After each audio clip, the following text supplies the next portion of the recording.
Well, what's going on, everybody? It is Friday Eve, Thursday night for those who like to keep days of the week tracked. It is episode 61, and tonight we do have the legendary Milt Thompson joining us tonight. He will be with us here momentarily, and if you guys have forgotten, which I'm pretty sure no one has if you follow baseball, but Milt was with the Phillies back in the 80s, came back in 93, ended up almost winning it then, but more importantly, he became the hitting coach for the Philadelphia Phillies and became the 2008 World Series hitting coach champion. And we are forever grateful for that because Milt has always been a part of Philadelphia history, and we will never forget him as a player and as a person, more importantly. So Milt will be on with us momentarily here.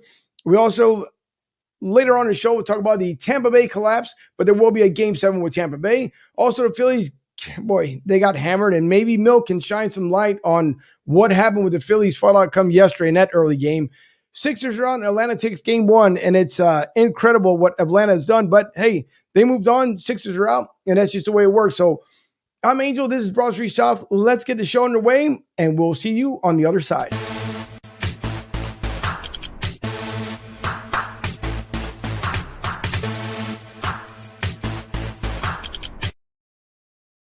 And, of course, the one guy that I cannot do the show without, it is my co-host, Mike Fuji Vito Corleone.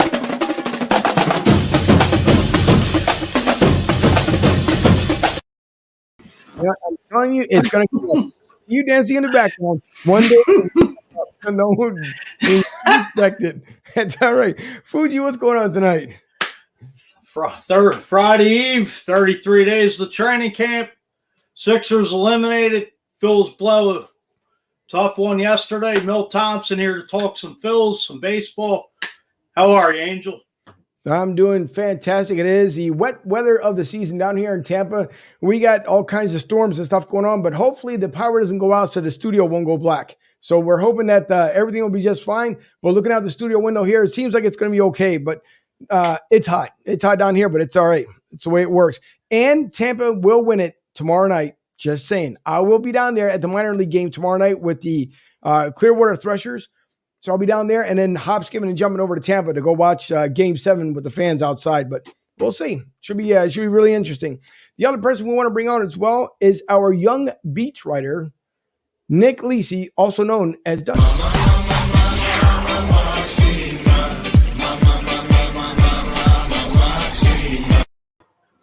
And the Clemson sophomore is in the house. Nick, how are you this evening?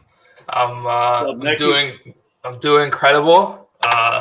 Like Food said, Friday Eve. I'm going to a golf tournament on Saturday that I'm super excited for. And I watched the umps in the Phils game 2 nights ago put their hands on Max Scherzer's hair because Joe Girardi wanted to, and it was just incredible to watch.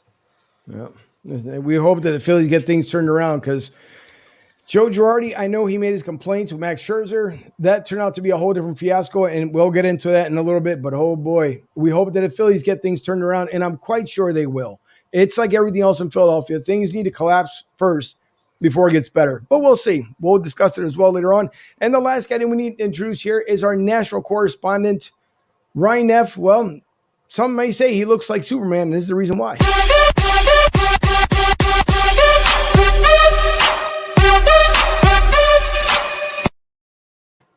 Keep dancing, buddy. Keep dancing. Oh. It's going to happen. Who's dancing? I don't know how to dance. I got 2 left hands. Sixers. Phillies.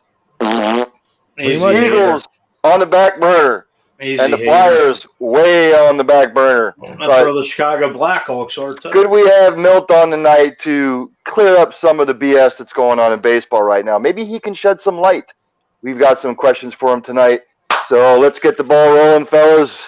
I'm quite sure that he will. And we're going to bring up Milt Thompson right now. But before we bring him on, I figure, there's got to be different things that you can end up bringing up for Milt Thompson, for what he did for the organization.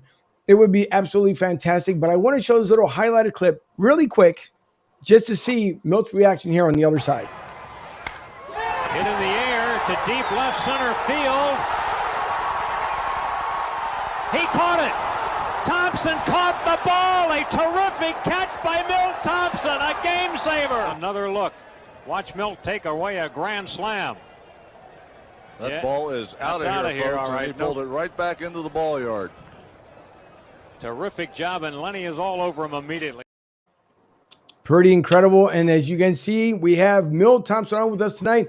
Milt, thank you so much for joining the show. We truly do appreciate it. Thanks, guys. I appreciate it. Thank you for coming on. Thank you. So now that highlighted catch, and Milt, we know we've talked about beforehand, at least amongst the guys, and as you're with us here tonight, 13 years in Major League Baseball. And you spend your time with Philadelphia, with St. Louis, with LA, with Colorado, and Houston. And we know that it's tough to become a Major League Baseball player, the discipline and the time you have to put into it. Now, I could say, because we are Phillies fans, that we would hope that maybe Philadelphia would be your best team, but we know that may not be the case because you were drafted by Atlanta. So right off the bat, I will ask, in your mind and in your opinion, of course, to share with us, who was the best organization that you ever played for? Oh, man. Why put me on the spot early like that? I can't forget about 93. 93 was such a magical year, and we had such fun, and it was a great group of guys. And to this day, we still come together and have a great time together. So I gotta say it was the 93 Phillies. And well, listen, speaking about the 93 Phillies, and we know we just talked about it before you came on with us, and it's kind of painful because that was a year. It was just almost like the Bad News Bears, to put it in the most polite terms, but it was just a team that was kind of thrown together. The Phillies weren't expected to be where they were in 93, yet they almost did it, except for Joe Carter had other plans. But Milt, I will say, if Joe Carter did not, and Mitch Williams did not give up that home run, like Dutch called a whole different, pitch count for him. But Joe Carter doesn't hit that home run, in my opinion, I believe the Phillies win their next, before 2008, they win the World Series that year. So do you believe that year, would you guys have won if it went to a Game 7? If it had went to a Game 7, but the real key is Game 4. We were up 14-8 going into the top of the 8th inning and blew that game. So that's the crusher right there. We lost that game 15-14. And, then the next day, Schilling was lights out, 1-0. But if we win that game, we go to Toronto up, with a chance to just win it in Game 6, which we were winning. And there's a lot more pressure on those guys. So I go back to that game. Okay. Well, and again, we appreciate it because not only the one thing I will say, again, just personally myself, even though we know that the Phillies had other plans for you, 93, 94, you went on to your next team. For me, it was, I guess, full circle and a blessing that you came back as a hitting coach. The Phillies ended up bringing you back, and then you were able to win, even if you weren't able to win the World Series in 93 as a player, but you were able to win as a hitting coach in that year. So I would like for you to share with us, if you don't mind, in 2008, and I know Jimmy Rollins, he called in the beginning of the year, we were kind of like the team to beat in 07. In 08, he kind of like followed it up the same exact way. We know we came up short in 07.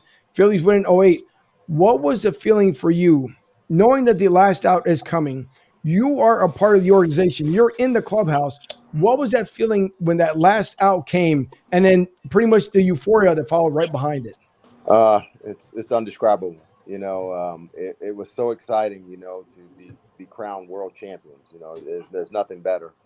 And then a couple of days later, you're on a Broad Street parade with millions of people. I mean, it's breathtaking. The great thing about that is, as we were going down Broad Street, people were running down the side streets along Broad Street, and everybody went down to South Philly at the same time. And I've never seen that many people in one place at the same time. And then we went on to the Link, and it was crowded, packed with people. Then after we left the Link, we went to Citizens Bank, and of course that was crowded. So it was just an unbelievable event. I know I was home for that one. I was also home as well for the Eagles parade, and you see that sea of red, Milt, and it is 1980 when at the age of 10, seeing the Phillies win it at the Vet, and then fast forwarding to 2008, and you get to see it as an adult. How long, first of all, it ended up taking to get back there, even after a 93 season. but to get back there and then again to win it all, I mean, it's undescribable, at least for a fan, to be able to see two of your favorite teams win at least within some span of years. But that sea of red versus that green that was out there for the Eagles, I swear I thought I would never see it as a fan, that we would ever see the Eagles win a Super Bowl. But again, in 2008, it was that sea of red and seeing the helicopters, the overhead shot, the people that celebrate all day long. And it's probably the only two times that I can say in Philly where people were just happy. They are naturally happy, but it was an overextended, hey, what's going on, man? Or, what's up, coach? Or, what's new? It's just a feeling of being that World Series champion fan. And then the same way a Super Bowl champion fan, it was just a different euphoria in Philly. But I'm so happy that the Phillies did bring you back and you were able to win that elusive ring with the Phillies. So I thank you for that. Yeah, it was a blast. I mean, to work with that group of guys was incredible. I mean, those guys went out every day and just did their thing, man. They refused to lose. I think what happened in 2007 is they got to the playoffs, and that was their first time tasting the playoffs. And we were out before you could blink. Colorado just put it on us. And so that winter, we had a taste in our mouths that, hey, we get back, we know what to do next time. And that's just what they did. And they were on a mission when they went back. They knew just getting to the playoffs is not enough. You got to go compete and win. Well, listen, again, it's we appreciate it, and we hope that the Phillies get back there with Joe Girardi. Lord willing, hopefully they'll get back there again, and we'll talk about Joe here a little bit later on. But I want to pass it over to my co-host here, Fuji. Milt, you played for the 93 Phillies, and you were coach on the 08 team. Do you see like any similarities compared to when you played with those guys in 93 as opposed to the 08 team? No, not really. The most amazing thing about our 93 team, we were very unselfish. We were probably the first team to have 3 platoons. Nobody did that, Right. I think Baltimore did it with Lowenstein and Renicky. I think that team did it, but to have 3 of them, and right. you put me and Inky's stats together, incredible. You put Izzy and Wes Chamberlain's stats together, great year. And then you put Mariano Duncan and Mickey Morandini's stats together, great year. And the thing was, we knew our roles. We knew what we were doing. We knew what we were playing, and it was very unselfish. We just went out and won as a team, and that's the thing. Whereas the 2008 team just had some studs, Right. And they went out and they played every day. Didn't take days off, and they were just very, very good. They had a game plan and they executed it. And you look at Ledge, the closer, perfect. Come on, man. Right. 48 for 48. Would you say? Oh, go ahead. Would you say, as far as playing for Jen Fergosi and being a part of Charlie Manuel's coaching staff, was there any similarities between them? Oh, most definitely. Both of them were very relaxed and they let their players play. Only two things: hustle and be on time. That's it. Right. Everything else, you just go out and play and you execute and you do your thing. I remember first day in spring training with Jim. He goes, "Hey, my door is always open, but you might not like what you hear when you come in here." So totally honest with you. And the same thing with Chuck. I think one of the coolest things Chuck did was, I think Jimmy didn't run a ball out one time, and he waited until he went out of his position and he sent somebody out there to replace him. And right. If you're going to do that to Jimmy Rollins, it wakes the whole team up. So I thought that was a great move.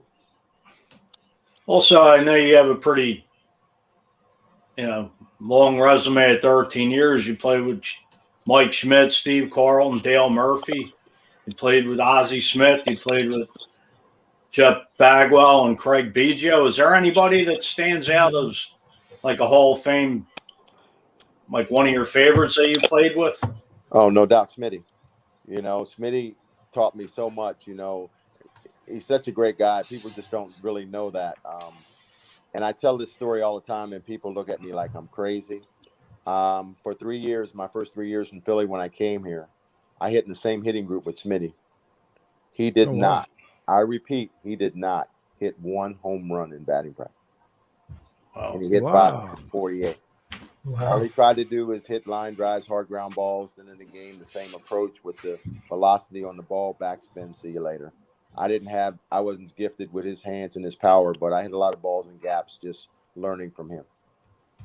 That's a pretty interesting pick, Milt. My mother was a huge Ozzie Smith fan back in the 80s. She's not a big baseball fan in general, but she remembers that 82 World Series she went to with my grandfather. But I want to talk a little bit more about your playing career. I know the MLB draft is not necessarily as hyped up as some of the other leagues, but what was your draft story going into the MLB?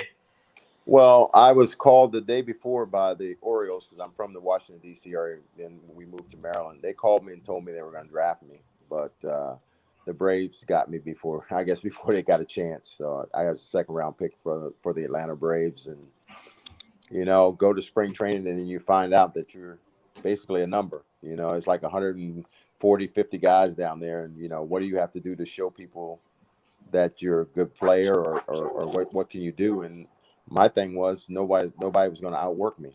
When practice was over, I was still working hard. My motto was you're never a finished product. You're always working to get better and never satisfied with where you are and what you're doing. Well, that hard work paid off while you were in the farm system. And then when you came out of that farm system, you went 2 for 3 in your debut. And your first at-bat, you hit that double in the 5th inning. What do you remember from that at-bat? Nerves. I was sitting on the bench and sitting next to Terry Forster, and he was asking me a zillion questions. One thing back then, you only spoke when you were spoken to as a rookie. So he just kept on grilling me, asking me about me. And next thing you know, they said, okay, Milt, you're going to pinch hit for Steve Bedrosian. No, not Steve Bedrosian, but what was that? Oh, man, come on. No. Anyway, the starting pitcher, he said, okay, you're pitch hitting. So right away, I started panicking. And then I went, okay, calm down. What's your routine? Put your batting gloves on. Go get your helmet, get your bat, get your rosin, everything. Go through your routine. And that's what happened. I went through my routine and got a 2-1 pitch I could handle and hit a double to left field. And, the rest is history. Bill, I'm going to get real for just a second. I'm going to switch it up just a little bit. With all the BS that is going on in baseball now, with the whole substance thing, and we're gonna suspend guys if we catch them for whatever it is, 10 games, and what happened with the Astros, and then we went through the steroid era. Like, how do you feel about the way baseball has gone, like the last 20 years? Because to me, if you're gonna make a big deal about the substance thing, yet nothing happened to the Astros for cheating. I mean, not a damn thing. So I don't know what your opinion is on when stuff like this comes up. Former player, you played in a different era in the 80s, but I've always said if people really don't think that throughout the decades guys haven't really tried to get an advantage in some way, the age-old adage, if you don't get caught, it ain't cheating. I just wanted to get your take on all this. Well, that's the old saying. If you ain't cheating, you ain't trying. Everybody always looks for an edge. For me, especially today, I don't care about those guys, whatever substance they're using, because I don't want to get hit in the head. I want them to have a grip on the ball, and the ball's got to go across the plate anyway, to hit it. So I don't worry about people pine tar, whatever, suntan, whatever. Who cares, Guys have always stole signs and stuff like that. It just didn't go to the extreme that the Astros did. Yeah. And it's just if the game is the game. You're always working for an edge and trying to find a way. Now, for me, even when guys knew the signs, I didn't want them to give them to me because I was always ready to hit a fastball and adjust from there. I did not want to know the signs because if they guessed wrong, I would be very upset. So I never wanted the signs. I just went out and competed. And like I said, be ready to hit a fastball and go get it. The game, especially, when they told these guys, okay, come clean and nothing will happen to you. No, that's not the way things can happen because we had the evidence. You know what I'm saying? So I think those guys got off real easy. And my follow-up would be, growing up, I'm going to be 53 this year, 70s, 80s baseball guy. And then baseball started to lose me in the 90s a little bit. And what do you think baseball really needs to do to try and get back like the fans the way it, you know what I'm talking about, the way it used to be? All right. People are not going to like this answer, but I'm going to give it to you. You know, analytics is part of the game, but you can't sell out to it. You know what I'm saying? And people give too much information now. You know, when I was the minor league hitting coordinator for the Reds for the past 3 years, and their analytic people are telling me that more balls in the air go for hits than balls on the ground.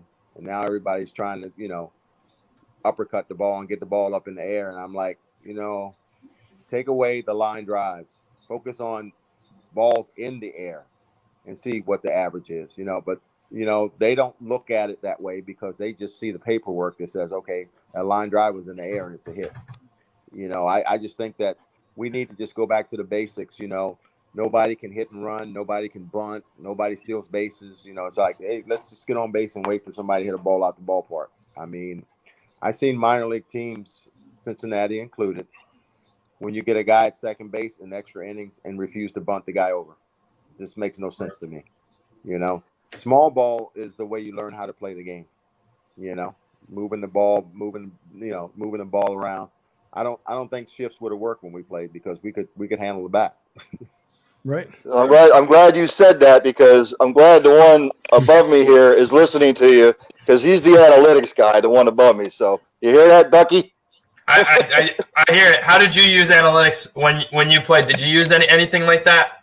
Called a notebook. I wrote down every pitch the guy threw to me, what pitches they throw. I mean, it blows my mind. A new pitcher comes in and they're like, what's this guy's spin rate? Who cares? What pitch does he throw? Fastball, slider, curve, change. That's what I want to know. I don't care about his spin rate. But guys have gotten too technical, you know. I'm just a stupid hitter. I see the ball and I hit it. I don't have time to think about all this stuff. Right. Yeah. There's a couple of comments that I'm going to read here from the fans, but boy, and I just lost the track here when you just talk about analytics and stuff. As far as now, I will say, Milt, for me personally, I'm a fan of old school baseball, just like Ryan is.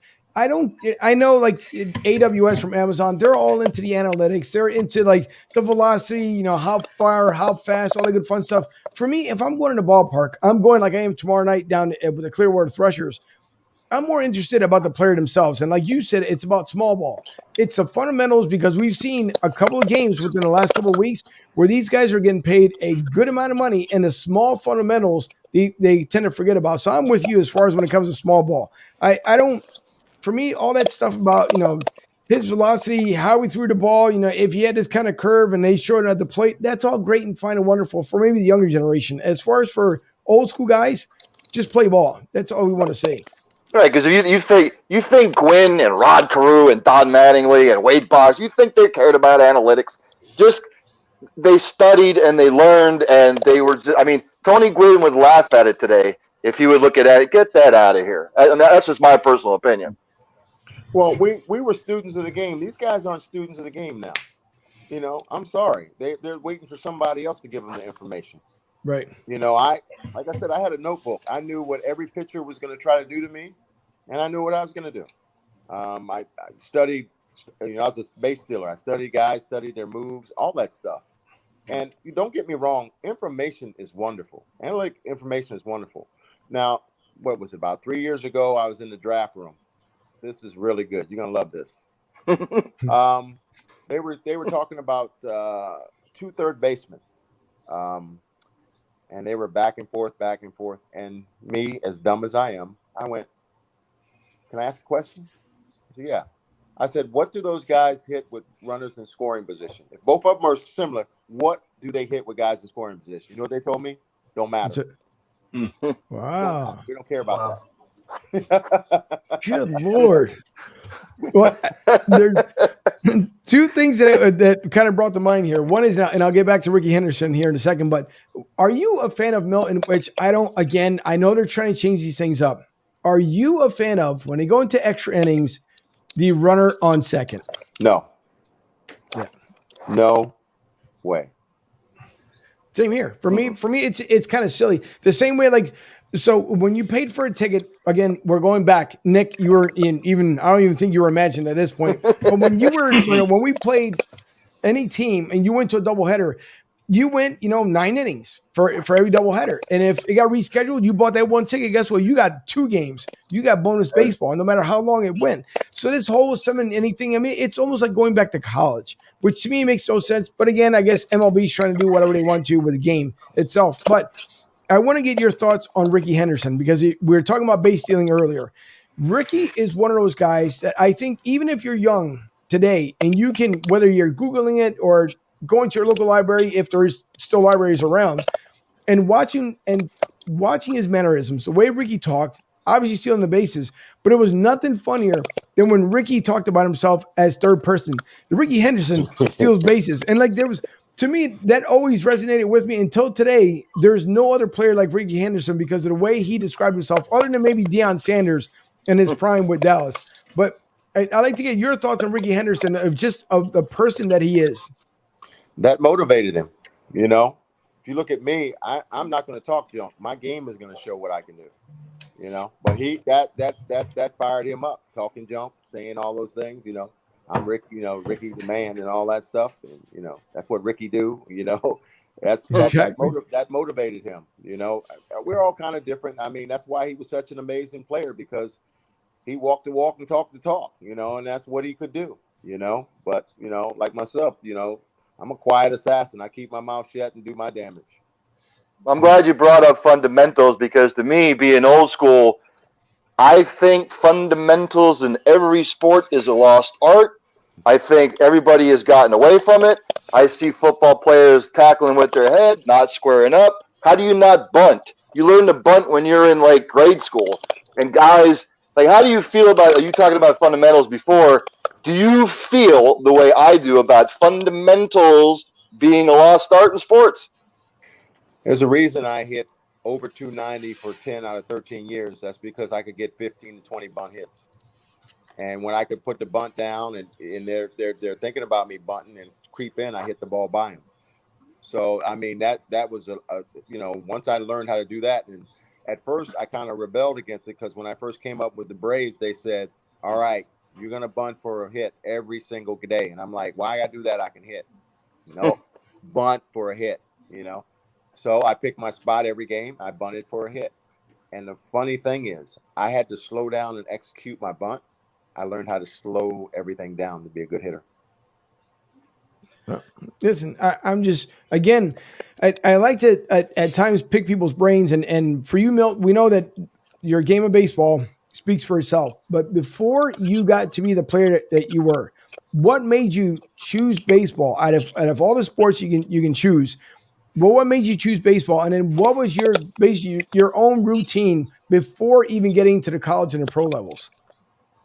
Well, I love football. I'm going to tell you the truth. I was a football kid growing up, but baseball was my life. My grandfather, my dad, my uncle barnstormed in the Negro League. So I was always around the game. I knew how to play it. My dad made everything simple for me. Everything simple. I never panicked. He taught me 3 simple words that to this day I teach kids, and they just blows their minds. Relax, step, throw. Be relaxed at the plate. My step is my stride and my hands load. And then when I'm ready, my heel is not on the ground. When I'm ready to fire my hands, my heel goes down and my hands explode. My biggest fight with people today who think they're baseball gurus or whatever, you hit with your hands. Your hands lead your swing. For all those people who think they know, and one of my kids is so funny. We were working, and then he goes out with his team, and the coach goes, who knows what leads your swing? And he's all happy. He raised his hand. He goes, your hands. And the coach goes, no. I said, okay. All right. Okay. So why argue with people who think they know? I know I know how to hit. I was born to hit. I know what you're supposed to do to hit. And that's what I teach. And I teach it and I simplify it. Guys, get on your legs, squish the bug, do this, do that, do that. All you're doing is putting information in kids' head they don't need, Right. I just get up, relax, step, pitcher steps, I step. When I'm ready to hit, I put my heel down and throw my hands. My dad used to always say, you want to get your body out of the way so your hands can work. You hit with your hands. So if I'm ready to hit the fastball, I don't time the fastball. Guys in today's game get in trouble because they try to time the fastball instead of being ready to hit the fastball. And then when I'm ready to hit the fastball and they throw me something off speed, I'm in a great position. Just one final thing. Sorry, Fuji. One final thing I'll ask, and then I'll give it to Fuji. Do you think guys now still have the passion for the game as they did back in the day? Yeah, they definitely have the passion. They just don't. See, we policed ourselves. If somebody didn't run the ball out, we handled that.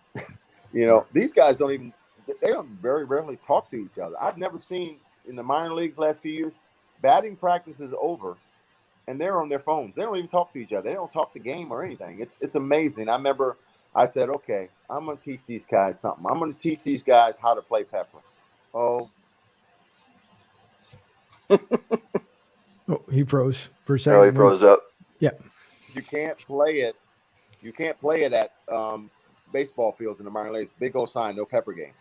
So I took them out to the warning track. And see, pepper is so good because it teaches you three things. Number one, you got to be able to throw strikes. You can't throw strikes, you're going to stay at the end of the line. Number two, you hit a ground ball. If you can't field it, you're going to go back to the end of the line. And the other thing, as a hitter, if you back control, if you can't hit the ball to everybody, you're going to lose your turn. So that was wonderful. But no, they're hitting balls over the fence, and they just clowns. They don't understand the meaning of it. Milt, as far as the rumor of the DH rule coming into the National League next year, what's your take of that? That's why both leagues are different. I wouldn't bring a DH because everybody's complaining. They're like, we got to get a DH in because the hitting is so bad. The hitting is so bad because everybody's trying to hit home runs. Right. Nobody knows how to play. I've never seen guys be at third base less than 2 outs and not come in all the time. It's just terrible. Exactly. Like you said, everybody's swinging for the fences and wants to be on ESPN. The last thing I'm going to say on this is that when I played and when I was a hitting coach, as a team, we worked as a team. We saying we're going to get double digits in hits. We took pride in that. Nowadays, I think they take pride in double-digit strikeouts. I mean, I've never seen anything like that before. I heard one of my kids one day say, "Oh, they told me it's okay to strike out." I'm like, "Who told you that?" I said, "You're gonna strike out, but it ain't okay to strike out." Not at all. Yeah, it's true. And as you're speaking about the kids, we know that you were named the head coach of the baseball academy. So, Milt, for obviously the season last year because of COVID, a lot of the players, and we saw the affiliation change down here in Clearwater with the Phillies, where they're now a low A versus a minor league team that they were. But those guys didn't get a chance to showcase their talents come last year. This year, and I know it started a month after the major league season had started. What can you do as far as for being a coach? And if let's say you are a prospect and you were hoping to reach from single A to double A, and you kind of gave up hope because you didn't get a chance to showcase, or you knew you were at that final year of being able to make it to the next level. What can you say to a player this season from last year that either A, have the patience, or B, what could he have done differently, I guess, to get himself prepared for the 2021 campaign? Well, you always got to remember it's not a sprint, it's a marathon, and the game will make you make adjustments. I remember when I first started in the minor leagues, I had a hitch, and one day Ralph Gard comes up to me. Ralph Gard was my hitting coach in Double A, and he goes, "You need to get rid of that hitch so you'll be on time most of the time. You want to get rid of it?" I said, "Sure." All I did is put my bat on my shoulder. It's impossible to hitch when you put your bat on your shoulder. So the rest is history. So you have to listen to people who have the greatest ideas and try things, because the game, this is a tough game. I tell guys all the time, the only way a baseball game moves along, somebody makes an out. You're going to make a bunch of them. So you got to keep battling. And one of my famous sayings is one a day. Get one hit, then get greedy. You see guys go, I need 3 hits today. Well, you got to get 1 so you can get 3. But where it really comes into play is you coming up for that 4th at bat and you need one. Focus on, hey, let's get my one, instead of saying, oh, I'm just having a tough day and just give it up. Listen, it's true, but I want to bring up a couple comments here from the fans. And Joey B had one earlier on, and he said, "What was the deal with your short stint here in Denver? Because he's from Colorado, and then it sounds like they gave you a raw deal." Well, it's funny that I came over and I thought I was going to get a chance to play because Larry Walker was hurt, and I never really got an opportunity. I think my last year. I signed with the Dodgers, which was probably a bad move because they had that list of rookie of the years. I think it started with Karros, Mondesi, Piazza, Nomo, and then the year I was there, it was Hollingsworth and Billy Ashley that they platooned in left field, and then Hollingsworth took over and he won the rookie of the year. But I mean, I hit like 350 in spring training, and my first start was the middle of June. I used to tell Tommy, I said, Tommy, you can't expect me to come in and get a hit against the top closers in the game if I don't get a chance to play once every 10 days or something. But it never happened. And then when I went over to Colorado, I'm like, okay, good, maybe I'll get an opportunity because Larry Walker was down. Didn't happen. That's baseball. That's incredible. Well, Bill says, another good fan of and friend of the show here, he says, "Mr. Milt, how are you, sir? In 93, thanks for being part of that amazing season." Joey also followed up with, what was it like playing with Nails, Lenny Dykstra? Any good stories about Lenny? Oh, boy. Oh, man. I tell you, me and Ozzie were like, pitching change. We got to go to center field with Lenny. And he's just spitting all over the place, spitting on you and stuff. And, Lenny, they call him Nails, but really we called him Dude because every time he talked to us, it was like, dude, dude. That's all he said. But, yeah, he was, he's incredible. I'm going to tell you, man, he had like, I don't know the exact number, but it was like 650 plate appearances. It was incredible that year. Wow. He was phenomenal.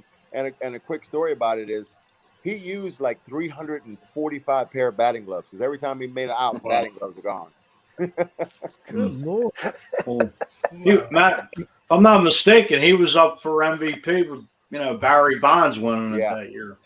Yeah, he was incredible. He really is. I mean, I've never seen anybody be 0-2 and either get a hit, it'll go to 3-2, and he either gets a hit or walk. I mean, absolutely incredible. What was it like playing with Darren Dalton? God rest his soul. Best ever, man. That's my brother. I love him to death. He had a nickname for all of us. My nickname was Scooter because I could run a little bit. And I always say this, and take it the way you want to. I say he's the only dude that's ever kissed me, and I'm not mad at it.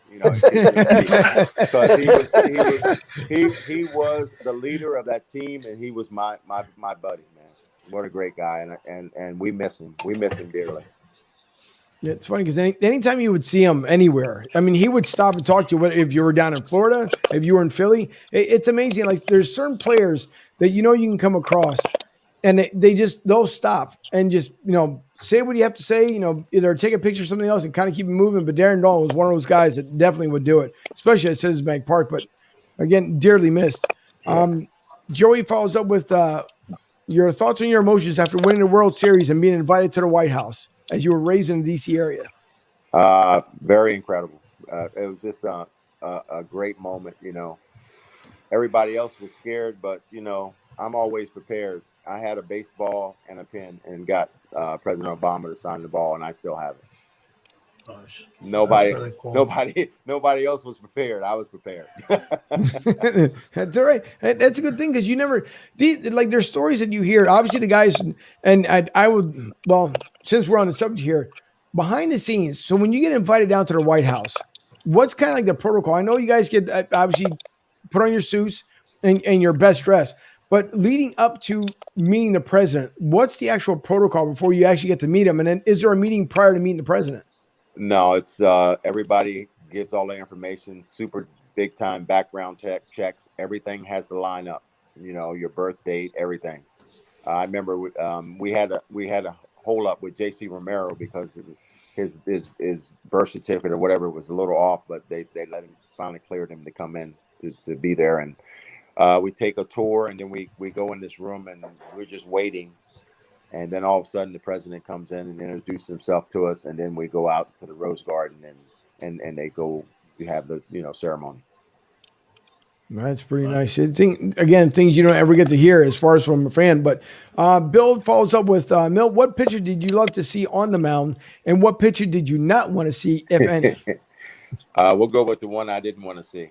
I could have a boat or and not get a hit off Dennis Martinez, El Presidente. And you will not believe who I pretty much owned. Greg Maddux. I hit over 340 and 80 at bats against him. Wow. That's pretty interesting, because I would have never in a million years where I would end up guessing that one. As far as and we know guys leave Major League Baseball, and sometimes they still connect with either former players or other teams. Are there any other players that you stayed in contact with that may not have been a Philadelphia Philly, whether it be in St. Louis or anywhere else? By far, one of my best friends in the game is Gerald Perry. We came up through the Brave system together, and then we ended up being in St. Louis together on the Cardinals. And he's just been, I call him my partner for life. That's my buddy. So, but you look at all the guys from '93, from Crucky, my brother, Eisenreich, all those guys, Ricky Jordan, God, rest in peace, Kim Batiste. I was like they used to call me Papa Thompson. I was kind of, they hung around me, and I was, teaching them how to be a professional and how to play the game and stuff. So it's been a rewarding career, I tell you. Did Crucky ever exercise? I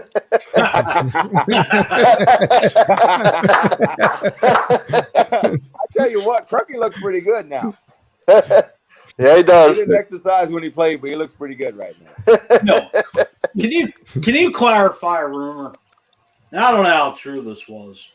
When you guys beat the Braves in the NLCS in '93, the rumor was Kruk went up to Mitch Williams and said, "Get us the hell out of this inning, and I'll buy you a case of beer." Can you clarify that? I never heard that, so I can't say that. But I will tell you this: Toronto didn't think we were going to beat the Braves. They didn't even get hotel rooms in Philly. So wow! When we beat the Braves, they used the hotel rooms for our minor league people in Ben Salem, and then our people had to go out to Valley Forge. Wow! So they didn't think we were. They said no, we don't need to get hotel rooms here. So yeah. Well, I tell you this much, I'm glad that you guys that year beat the Braves, because the one thing I couldn't understand, and if you remember on the Philadelphia Inquirer, they had when Atlanta came into town that goofy little tomahawk, and the airline pilot is just chopping it back and forth. I'm not a huge fan, and I know and I'm only speaking for myself as my own opinion, but I'm not a fan of I guess of the chant, and it's not nothing because of beliefs or anything else like that. It used to get under my skin. But obviously in a good way, because if the chant can get to you as a fan, then the team is doing the right thing.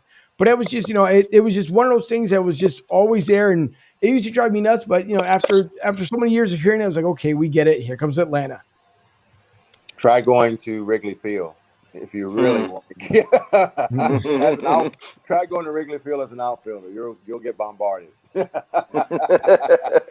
That chant didn't bother me. Well, and then great fans. Oh man, they really support their team. They try to get under your skin. Boy, they're good. Now I will ask, and then I see one more comment here about Bill that I want to get across here. But Milt, we've heard obviously the All-Star game was moved from Atlanta to Colorado. Jackie Robinson was supposed to have a huge tribute in Atlanta, which I thought was more than fitting to be in Atlanta, especially during the All-Star game. Now it's going to be done in Colorado, but to me, it should have remained in Atlanta, regardless of whatever political views or anything else anyone saw with it. Because you're also taking away, money from obviously the people who were hired for the game, the local fans who work there, the area employees. I mean, it was, to me, it was kind of huge for that to happen. you might want to share your opinion or not, but to me, it should have remained in Atlanta. Well, that's what happens when politics get involved in things. It messes everything up. So, it's like you said, there are people who were going to make some good money from the All-Star game being there. You always businesses, everything. And so politics can screw up some things. That it can. I'll get here to the last comment I see that came in from Bill again. He says, extra innings is a disgrace. And why can't tie games go back to the old, or today's games go back to the old way? The game is not speeding up. The other night, we almost had a 4-hour game, Phillies and Nationals. The game today is a disgrace. Milt, agree or disagree? The game needs a lot of work. I won't say it's a disgrace, but it needs a lot of work, and we're losing fans quickly by not being fundamentally sound, being able to move the ball around, having some excitement. I remember me and Izzy had our own hit and run. Jim Fregosi let us. Yep. Froze up again. It was a mic. I think the mic went bad, but we did hear about Jim Fregosi. Yeah, he let us. Me and Izzy put the hit and run on. We put it on whenever we wanted to. And we were smart enough to know the situation of the game and stuff. Yeah. No, what's the first rule would you change then? If you're the commissioner, what's the first thing you would do to try to gain more fans back in baseball? Stop the shift. What do you mean by that? Like, don't no one can move, period? Shortstop and third baseman have to play their positions. Right. Okay. Milt, do you think? I'm sorry, guys. My wife is trying to get a hold of me. Not a problem. Excuse the phone ring. Bill, real quick, do you think that they should go back? When we were growing up, you had a pitcher that went into the 8th or 9th inning. You had your starter that went that deep. And then you had your reliever or your straight-up closer. Do you think teams use too many damn pitchers? Well, I think that they worry too much about a pitch limit. I mean, you look at Snell in the World Series, Game 6. Oh, my God. He's got 100 pitches. We have to take him out. He was carving those guys up. Yeah. You know, when they took him out the game, those dudes did cartwheels over there. Sure did. It's game 6. He's not pitching anymore this year. Come on. No, it's true. So true. Well, listen, we don't want to hold you up anymore from your wife because we know how important it is. Happy wife, happy life. Listen, Milt Thompson, thank you so much for joining us tonight. We really do appreciate it. And again, keep doing what you're doing because the fundamentals of baseball need to come back. But Milt, thank you so much for what you've done as, again, part of the World Series team and what you do on a day-to-day basis. We really do appreciate it. Thanks, guys. It was my pleasure. Thank you for coming on. Okay, thank you. Take care. Have a good night. So Milt Thompson and listen, that was a lot of fun because you get to hear stories. And this is the one thing that people don't understand. Like when you're as a fan, we know, Lord knows we've been to many games. We've played many video games, becoming champions ourselves through a video game era. It is what it is. But as a fan, a lot of times you don't get to hear a lot of the stories behind the scenes, what goes on. And I'm pretty sure he probably had more stories that he could share with us. But at the same time, too, you have to limit yourself because he's still involved with baseball. But even just hearing about what went on there at the White House, it's interesting stuff. So I'm glad we're able to get the guests that we do get here on Broad Street South because we can share all that wealth of information with you guys. And we appreciate the fans that obviously come to watch every single week. And again, I've always said, even if it's the same guys, to us, it's fun because we get to see Bill and David from Boston, Joey B obviously in Colorado. Joey. We get to see the fan base. And without you guys, we say it every single week, we wouldn't have the show for the people. And my sister and AJ earlier on, I hope those guys have a great show. And seeing my sister's comment, by the way, my dad's birthday from 2 days ago, 81 years old. God bless my dad because, again, it's all on borrowed time, but we hope that my dad would get to see many more years with us together with the family. But, again, it was a lot of fun with Milt. I'm so glad he was able to win that World Series ring, though. I know he missed out the opportunity in 93. Mitch Williams, a lot of us know as Phillies fans, Mitch Williams was a wanted man after that game. No. And I do remember going to a game, God, I want to say about 8 years ago, down there at Citizens Bank Park. And Mitch Williams was only about 2 rows away. He walked in with his family, and he was 2 rows down. And I'm not going to lie, because I saw him, like, yeah, you know what? I could say hi, but no. You know, I remember 93. No, I'm not going to say hi. And I kept saying this over my head, but he walked by and he looked like eye to eye to me. Like, okay, I can be a jerk. But I'm saying this in my head because obviously no one else knew. Like, Mitch, how are you? He goes, good. So are you enjoying the game? He goes, yeah, you know, I'm enjoying practice here before the game starts. But yes, you know, thank you for asking. It's all right. And then it was kind of like that pause. Like he wanted me to say something else. Like, I could say thank you, but I'm not. And if you're watching Mitch, no offense, Dutch called a different call than what you saw. And Joe Card knocked out the park. And yes, oh my gosh, Charlotte to go out for all these years. But even still, okay. Poor guy. Well, Mitch Williams, would you like to come on the show, please? Mitch Angel. told Jim. This is it. Get over it. This is it. I know. Get over. Mitch told Jim Fergosi that his arm was dead. I mean, how many games that year was he told Fergosi, my arm's shot. Mm-hmm. He took Roger Mason out, he put Mitch in. Mitch got you there all year. No, he did. And listen, you know, and I say it all with fun because obviously, yeah, and as Ryan just said, I have gotten over it. But it's fun to bring back a memory because obviously, and now I'm not going to say like all the crazy death threats. I mean, Mitch had to be like gone for a while. It was insane. If the fans got a hold of Mitch, that would have been so bad. Now, I don't believe in, in killing someone or anything else. Come on, it's a game. And I'm pretty sure they felt a lot worse. Hey, look at Scott Norwood. Look at Scott Norwood for Buffalo. I mean, look at Bartman in Chicago. You know, he's a fan. I mean, he had to go into freaking hiding. So, fans, that's why they're called fanatical. That's why they're called fanatics.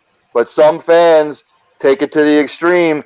I'm like, all right, the guy gave up a home run. He might be the nicest guy in the world. But there are just a plethora of fans that are always going to hold a grudge because that's their team in a critical moment, and they put all the blame on one person. No, that ain't true. Mitch just said. I mean, Milt just said about game, what was it, 4? You're up 14-8. Right. They wind up losing 15-14. They don't talk crap about all that. All they talk about is Mitch giving up the home run. So Kurt Schilling had the tail over his head. Hey, Bill, we're going to try and do the best we can to get Mitchy Poo on the show. I'm going to remember that. So he's not going to come on now. He's not going to want to come on now. Yeah, but you're not. We'll let Fuji host because you're not hosting that one. I've actually met Mitch Williams. He's a pretty nice guy. No, he is, and that's why I said it. Listen, I don't. Everybody knows as a fan, right? You have your moment. Yeah, do you get frustrated and all that? In the moment, of course you do, because you knew. And in my heart, I still believe if the Phillies would have won Game 6, the Phillies would have had their second World Series championship that year in '93. But it didn't play out. It wasn't our year. That's just the way it works. But, Bill, we're going to try as best we can to get Mitch Williams on. He actually would be a really fun guest so we can kind of find out the way he felt after all them years. I know he really, really has gone into the way it felt for him. And he may not talk about it. I mean, he could possibly have PTSD from it. But it was nice to see him down at Citizens Bank Park, especially their family. The great thing was, though, I will say that not one fan said something disrespectful to him whatsoever. And I prefer to see that because you can have something in your head, and it's always best to keep it silent because the minute you say something, it's always hard to recant it and be like, all right, I'm sorry. I really shouldn't have said that. But, again, we're fans. It's just the way it works. And David Harris says, David, thank you for tuning in, that the 93 Phillies should have won the World Series. And, David, you are correct. They should have. This is the one that's got PTSD. The one to my right over here. Not at all. None. But yes, I do a little bit. But that's okay. It's all right. It's the way it works. But hey, listen, again, we've seen it in Philly. I mean, again, if you want to go back to 2017, yeah, we saw something that we thought, honest to God, that none of us would ever see in our lifetime. But thankfully we did. And now we believe in Nick Sirianni. I know people, they're going to have their qualms or whatever else. Let's see how the season plays out, because I believe in Nick. I believe in him a lot more. I was not a fan of Chip Kelly. Matter of fact, Ryan, we're going to have a show. Next to me or Nick Sirianni? Not Nick Sirianni. I believe in Nick too. Nick Ducky. If we want to start throwing names around there, but no. Listen. Our young Nick, he's doing a fantastic job. So yes, I believe in our young Nick. But we will have a show as far as like the worst fallouts ever in Philly sports. And matter of fact, we might have to bring in Goose for that one, because it would be beyond interesting to bring up Goose on a show like that. And speaking of Goose, by the way, guys and girls out there, if you want the finest cigar in the Delaware Valley, please visit Goose's Mighty Crystal and Tobacconist, where you guys can find the favorite, most flavorful cigar out there in the Delaware Valley. If not, go visit them at West Ridge Pike, 250 West Ridge Pike in Limerick, Pennsylvania. Goose's Mighty Crystal Lounge and Tobacconist, when you too can smoke the finest cigar. But hey, I forgot to ask, who's going to win the Sixers-Nets series, by the way? Prick. You're a wise guy. Once you put a sock in it. Stick put a stock in it. See, I knew if I just turned it just a little. Don't get me fired up with your salt in the wound nonsense. You can stick it where the sun don't shine. Please do. And it also sounds like they have no plans on trading Ben Simmons. So again, you never know. Again, I will say, and you never replies know. with Ouch, or David, replies with Ouch here, but I will say again, and this is Doc Rivers, okay, and Morley also stated that the nucleus of this team is better than other teams that are out there. That comes straight from Daryl Morley's mouth. That it's better than other teams wish they had what the Sixers had, and that's fine. You know what? As a GM, you're going to say that. For Ben Simmons, I know Doc Rivers does not want to give up on Ben Simmons. I understand it. I get it. You're a head coach. You don't want to see your guys go down. But is Ben going to take the time to do what needs to be fixed with Ben? And we've seen it before with former Philly players, but I don't believe that Ben Simmons will fix Ben Simmons. Go ahead, Fooch. It's been the last 3 years. I mean, the video that's been out of him in a pickup game, turning around, hitting jumpers, doing layups, everything. Why isn't he doing this in the big game when you needed it? Where was he? Because he's easier he was to going to see the Wizard to get some damn heart, which he didn't have. That's where he needs to go first. He needs to do soul searching in the mirror with his $146 million contract. It's a disgrace. It is. Listen, it's a flat-out joke. Doc does not want to give up, and he believes so much in Ben. Maybe Doc sees something that we don't see. I don't know. We'll see come next year. That's for sure. What's going to come of Ben Simmons. I just don't have – I think my patience kind of run thin with Ben, especially when you're up on an easy layup and you decide to pass the ball, you're under the rim. What did it take for you to squeak out another inch in your mighty height to – well, anyways. Guys, they need to keep Embiid at the 5. They should put Ben at the 4. They should put Tobias at the 3. And whoever you want to plug into at the point guard and the shooting guard, that's what they should do. But they won't do it. That's what they did. But the whole Ben Simmons point guard thing, distributing, not being able to shoot, the experiment, people have said it. It doesn't work anymore. It's holding them back. And then the thing is, you can put the onus on the players, but when you have leads like that, you have got to be able to coach the teams up. You've got to be able to get them to understand, look, guys, we have the lead. There's no way we can – I mean, everybody's got to be partially responsible for the collapses that they had, because that series had no business going like it did. It just didn't. The experiment's over. I know what they're saying. I don't know if it's smoke and mirrors, but you have to do something. Unless they are going to put together a package to bring a CJ McCollum there, or somebody else who's like a decent 2, because they're not going to get a spectacular point guard to come to Philly. They're just not. Oh. But they need something like that. It just doesn't work anymore. Well, the thing of it is, you got to just build around Joe, because how many more years in the league's he going to be with all these injuries creeping up every year? Mm-hmm. I mean, he's 27 years old now, but still, injury after year after year. I mean, Eventually, it's going to catch up to his body, and then he's done. And then the window's definitely going to close within the next 2 to 3 years. Yep. But the other thing I will say about Joel, and I've said it for the last couple of years, he's got to stop crying, man. He's got to stop being a baby when people get physical with him, because the act gets old. And he just does not like it. I don't care. You go back and watch games. If someone gets physical with him, he can't stand it. That's why he gets so upset. That's why he gets technicals. You got to be able to. You have to be able to keep that in check. If you're worried about that and you're not focused on the game, you're worried about getting in it with the fans. You are not focused. Just stay focused on the game. Well, this was in the 80s or 90s of the NBA with the bad boys of Detroit beating up Jordan in the paint. Right. All those guys worried about was playing basketball. They did not get in it with the fans. Yeah, they wanted the hardware, and they went out and got it. Exactly. It was old school with those dynasties. No. Nick? Junior, speak now or forever hold your peace. My adopted internet son. All right. Well, the Ben Simmons thing, I find it funny because when he came in, he was known as no effort, and he had no jump shot. And the Sixers took him number 1. And what is he now? Lack of effort, as reported by Stephen A. Smith the other day, and no jump shot. So he was compared to Magic Johnson. Apples to oranges. Get over it. I think different era, different time. I think part of the reason why Magic was so successful is he didn't need a shot. Ben Simmons needs one because we're in 2021, and if you can't shoot, you're going to get exposed.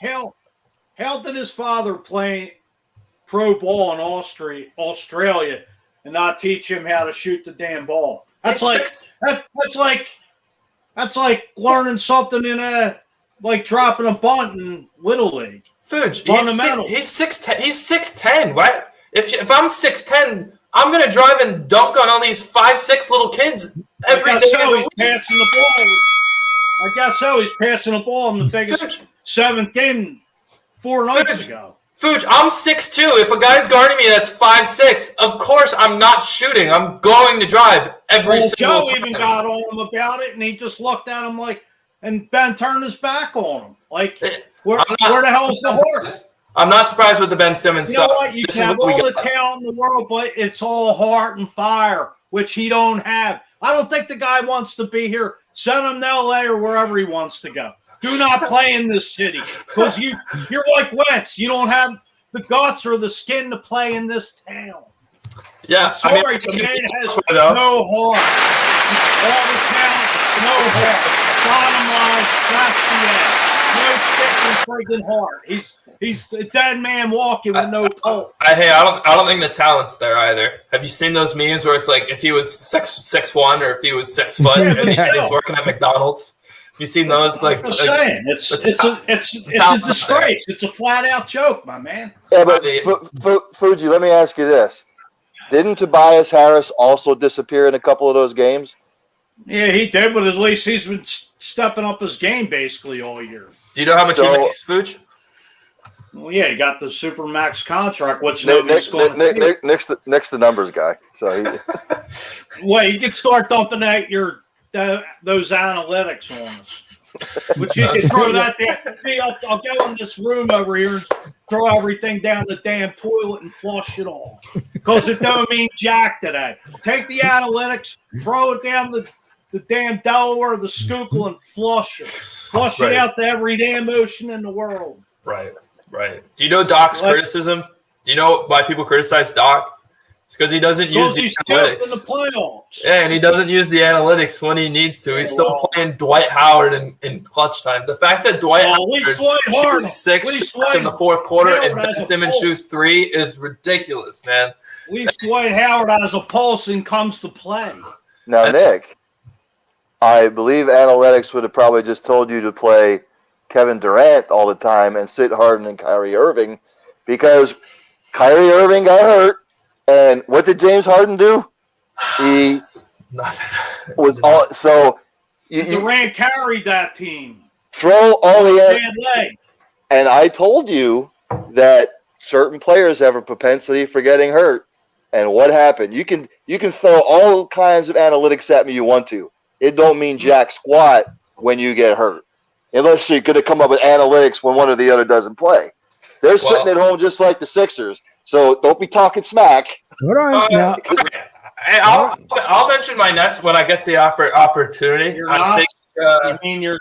You mean your Brooklyn Knots? No. Knots, not the Nets. The Knots. N-O-T-S. Well, I don't mean the knot in your shoe. Raise up your knot that's tied in your shoe either. Raise up your Bicklin shirt. N-O-T-S. Where's your Bicklin shirt? I'm wearing it right now.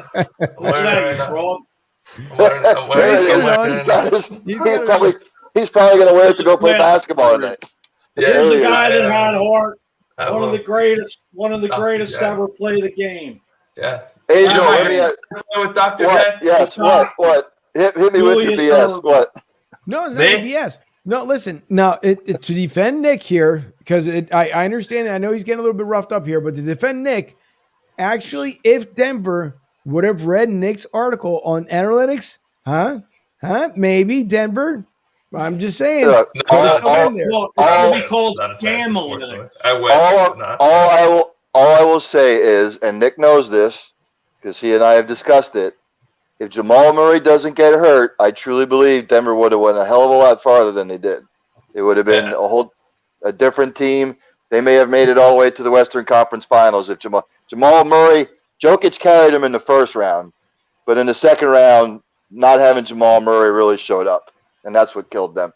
I mean, their backcourt was gone for Denver. They didn't even have PJ Dozier. Will Barton was like a shell of himself. I mean, Denver had their own problems. But I want to talk about Brooklyn real quick. Oh my God!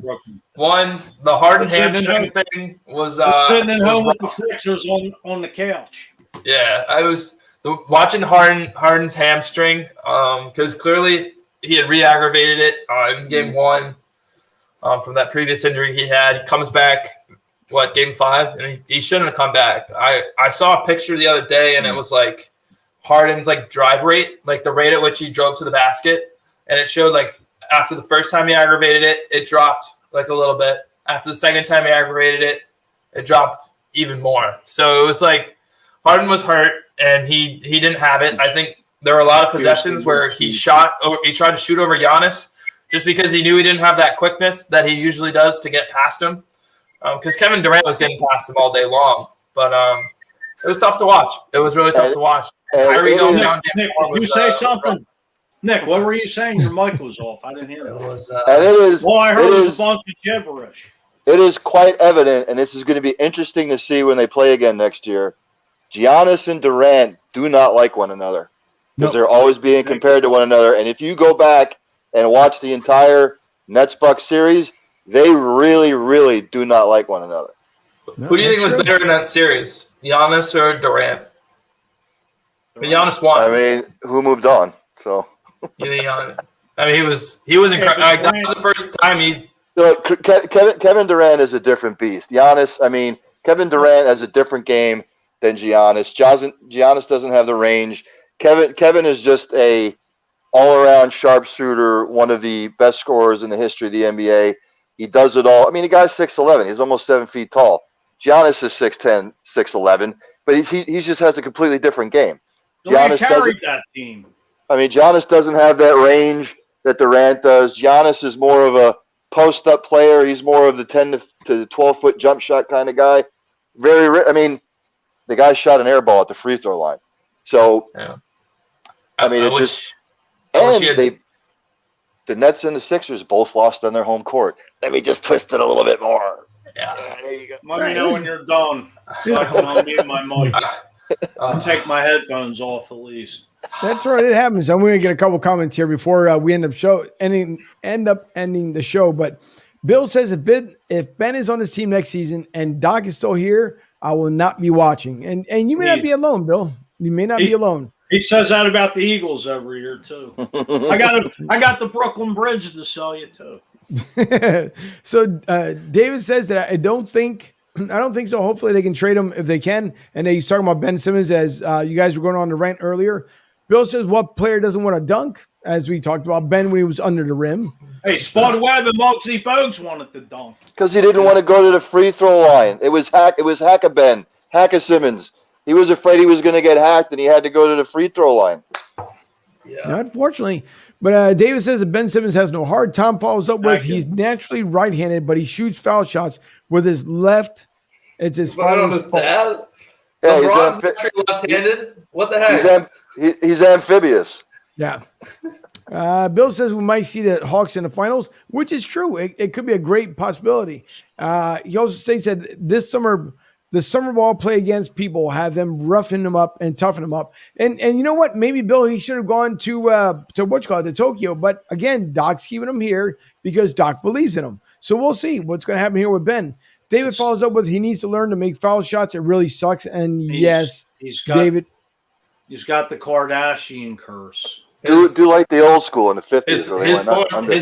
His form is horrible. It's actually disgusting. I don't get how he's been able to shoot. When you're a worse foul shooter than Shaquille O'Neal, you have a problem. Yeah, it just looks funny. Like he puts his elbow out like this, and then it just looks funky. Go back and take a look at the Lakers of the 80s and watch Michael Cooper's shot and the way he shot foul shots too. I will. He would wind up, but he made foul shots. So yeah, no, he did. About Bill Cartwright. Oh my God, with the flippy thing at the it was like stiff. It was like Bryson DeChambeau like this, and then you would just take it up like this, turn your palms out, and flick your wrist. Right. That's what it was. Yeah, true. Dave was a couple comments here. First, the other one he put down was Simmons and Wentz have no balls. Harding was eating cheeseburgers on the sidelines. He put Dummer. Well, that's okay because it's another one that's coming up behind this one. Denver Nuggets suck, and Nick wrote an article. It said, David, if you didn't get a chance, take a look on BroadStreetSouth.com. Look under the article section, and that's the reason why we had brought it up here. But also and I won't say the first word, but Nick, don't get offended there. Wait a second, Dave. Yeah, exactly. Gentlemen, that was tough to watch. It was tough to watch. Bill says Philly winning the title soon. Title soon. Let's see what Phil's can't hit. Sixers have no Ben, who doesn't want to play the Eagles. Are in rebuild time. Flyers. Well, this is all kind of run-on sentence here, so I'm kind of screwing it up. Philly winning a title soon. Mentioned. Let's see what the Phillies can do. Sixers have Ben, who doesn't want to play. Eagles are in rebuild time. Flyers, who the hell knows? Suck a team to be a Philly fan. And yeah, it's been talked about over and over again, Bill, and that's true. I don't know what the Flyers are doing. And honest to God, listen, and I know I get hammered because I'm down here in Tampa and because of lightning, and I tweet it out when the games go on. Front runner. Oh, I'm sorry, what are you saying? I'm saying it's some crutches. Now, listen. You don't break your leg jumping off that bandwagon. Enter tomorrow night. There's no front runner. There's no front. Understand that we are a national show, so there is no such thing as front runner. Philly sports are national or both. There's a reason why it's called Broad Street South. Yeah, the reason why it's Broad Street South. I was born on Broad Street. Thank you. And by the way, last time I checked, on the actual street, Broad Street, Broad and Wolf Methodist Hospital. Take it in your notes. And if you want to go into Broad Street at Temple Hospital, so I was born on Broad Street as well. Well, Broad Street is in Philadelphia. Last I checked, Broadway is up in New York. So, but Tampa is south. Yeah, but Tampa's down in the Everglades. Hence Broad Street South because it's national. Last time I checked, Broad Street is in South Philly and North Philly. So, and listen, no, that's not true. You know why? Because, and I will take a picture and show you. There is a Broad Street in Brooksville, so there is a Broad Street here. I don't know where Brooksville is. It's north of Tampa, but I will take the picture. Well, if you get a chance, you go to Brooksville and take the picture and says Broad Street, and I'll take one tomorrow when I'm on Broad Street. The real true and genuine Broad Street. Right here. It's right here. I know. I used to work in the building right across from the Kimmel Center. I worked there 15 years. But listen, when you're a national show, as Ducky has his glasses on, too cool for the room here, but it's a national show. So guess what? You're going to bring in fans from all over the place. It's just the way it works. Now, we're from Philly. and we don't care. And I'm not singing the song, but we're from Philly. Don't Philly. No one likes us, and we really don't care. We're blue-collar workers. We bring our lunch pail to work every day. This is why Ben needs to learn how the Philly fan is, because you're paying good money to watch playoff basketball and nobody's showing up. Well, guess what? Bring your lunch pail, Ben, if you're watching. This is what Philly's about. We love our sports. We have the passion, and we know what the hell we're talking. I approve it. I approve this message.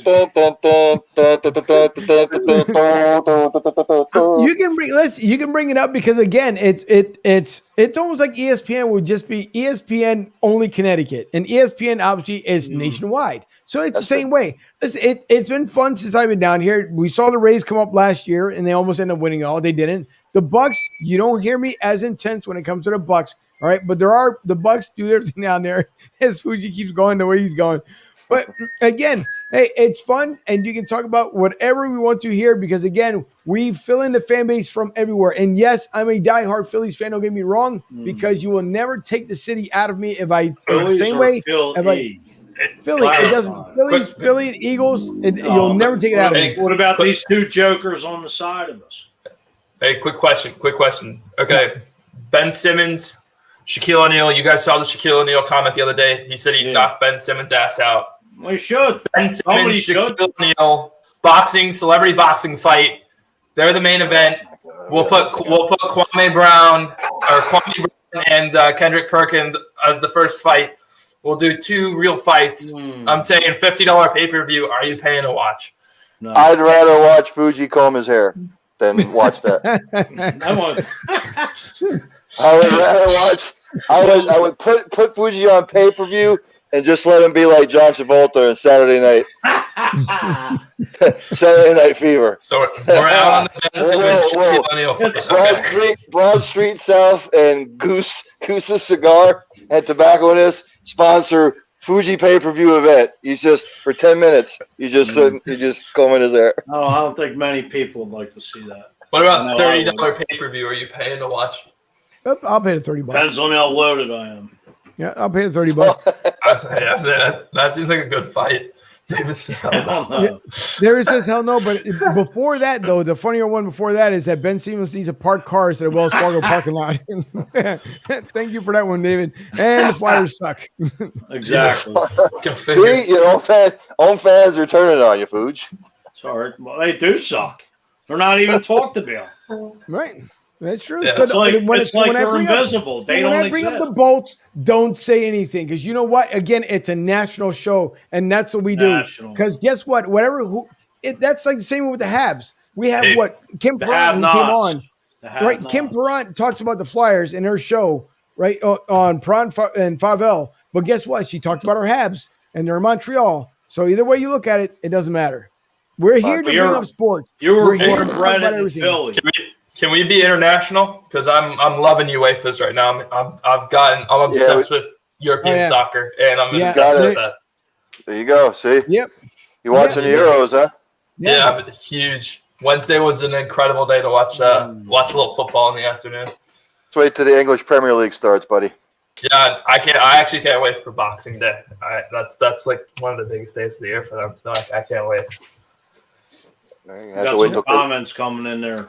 Yep. And David says, welcome, David Harris and everybody else. Listen, it's always fun. This is like the after hours. You have the guest on, and this is like the after hours. It becomes a bonus show. And I know normally we're supposed to go about an hour tonight. We're about an hour and 19 minutes into it, but it becomes fun. And again, because of the fans and the people who watch the show, that's what makes it so much fun. So we like to get Fuji fired up. And I know if I keep talking about the Bolts, I keep getting more and more fired up. That's the best part of the show. Yeah, well, exactly. I got to keep reading your tweets.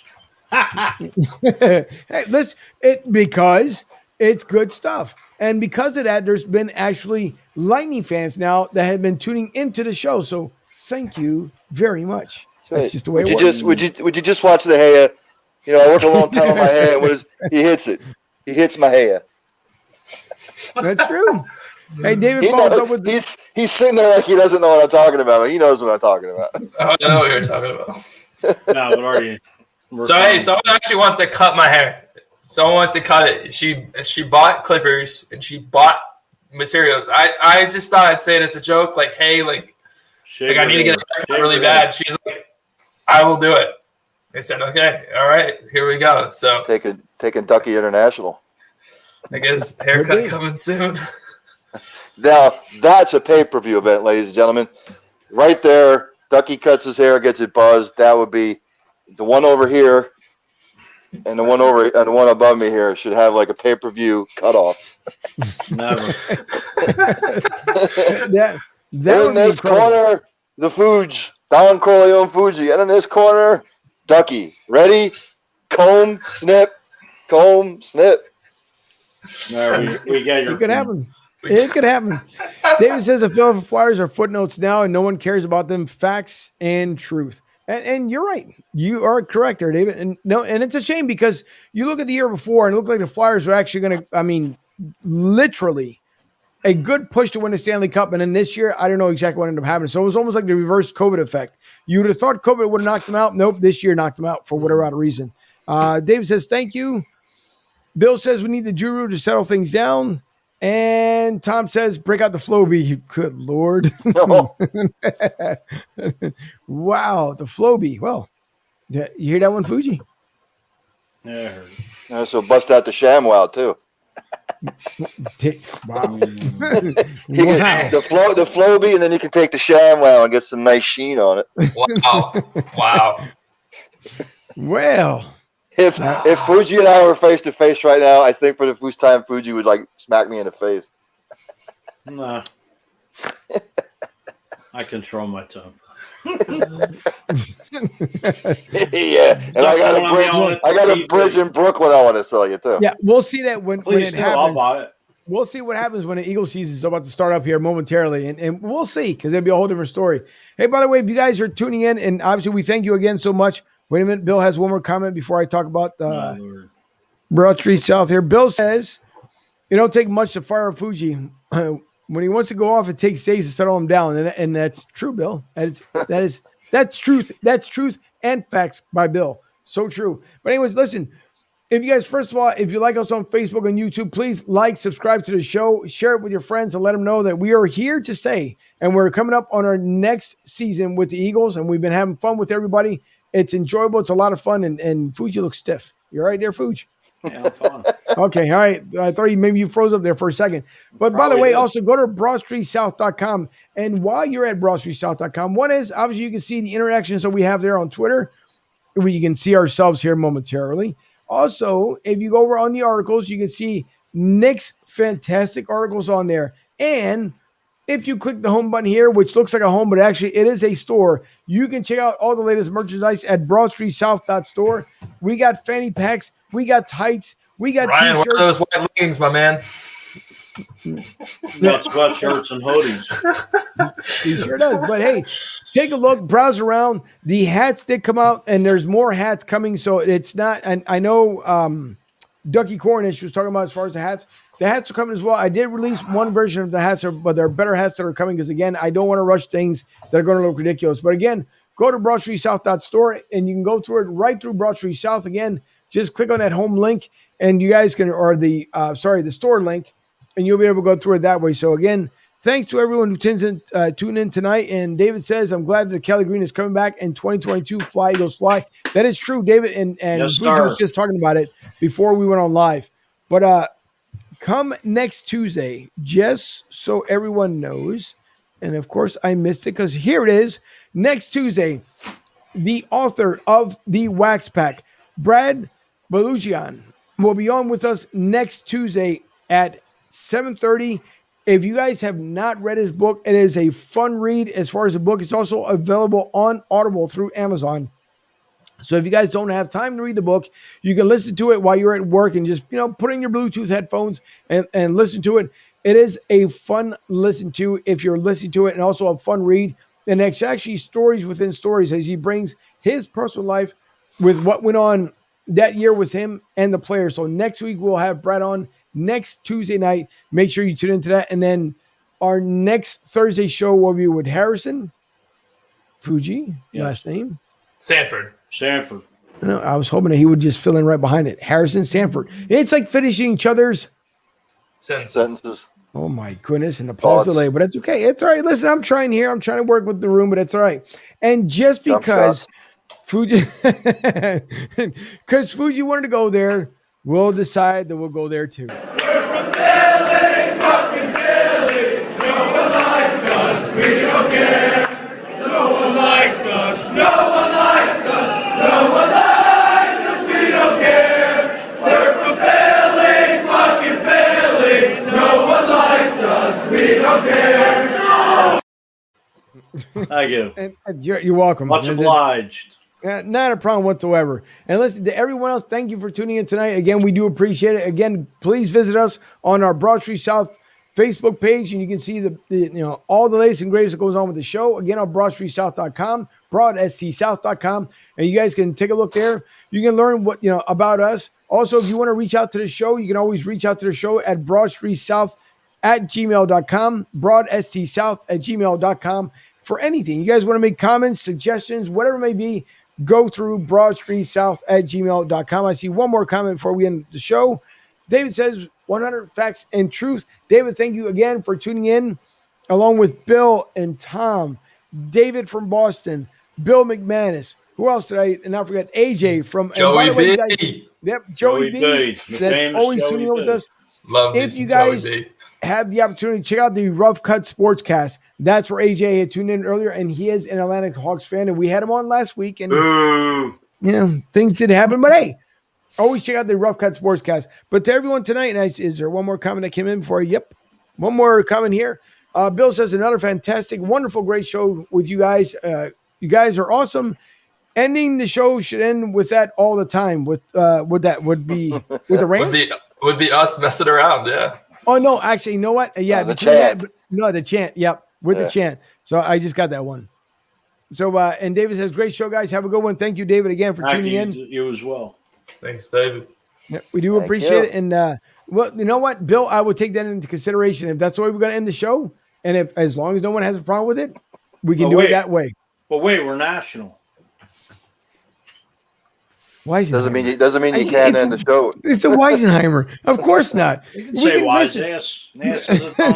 We can listen from Broad Street South, and we can take it right back up to Broad Street. So yes, we are a national show, and yes, that's what we can do. It's Broad Street South down I-95 south to Tampa. Well, if you want to be technical, Fuji Waze. He's a Waze. He's a GPS. Yeah. It's okay. I get it. It's all right. Listen, no big deal. It's all right. It's what happens. But listen, no. We all love to. Yeah, we all love to joke around and laugh. And because if we don't believe me, I always say the day the show stops being fun is the day the show is over. So we hope that day never comes around, unless we just grow too old to end up doing a show. But again, I'll remind everybody, September 12th, we will be at Goose's Pond Studio. So September 12th, you'll see the entire gang up there. Myself, Fuji, Young Nick, and our national correspondent, Ryan F. So you will see the four of us up there at the Goose's Pond Studio. We're going to have a lot of fun that day. We hope to also get up there maybe a couple more times before the season's over. There could be a possibility that you also see me in Tampa Joe's, but we're waiting to see, iron out a couple things. So we'll see if you'll end up seeing me down there. And also, there is going to be a golf tournament coming up. I don't have everything as of right now as far as dates, but it will be in White Marsh, Pennsylvania, and it's the only thing I can kind of release at the moment.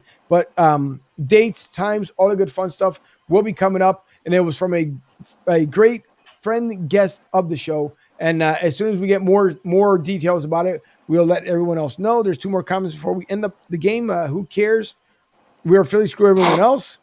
Right on, Dave. Yeah. Hey, listen, again, I don't take it to heart, so it's no big deal to me. But when you're a national show, you have to bring everything around. And David always ends up bringing up as far as no one cares because it's who we are as far as Philly fans. And Bill says, give Fuji some beers.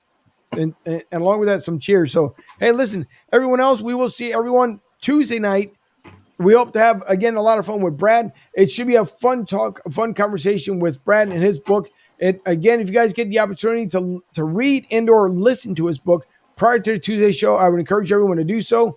But for tonight, Debbie, the producer over there in Studio B, as I'm over in Studio A. Debbie! Thank you, Debbie. Hey. Along with Ryan F., our national correspondent, our young beat writer, Nick Lisi, and for the man who causes so much controversy, Vito Corleone. You haven't seen nothing yet. I bet we haven't. I'm just warming up. It's okay. It's a good thing. Listen, we saw the rants that you had during the Eagle season, so we can't wait for the Eagle season to start back up so we can see it all over again, because that's going to be just so much fun.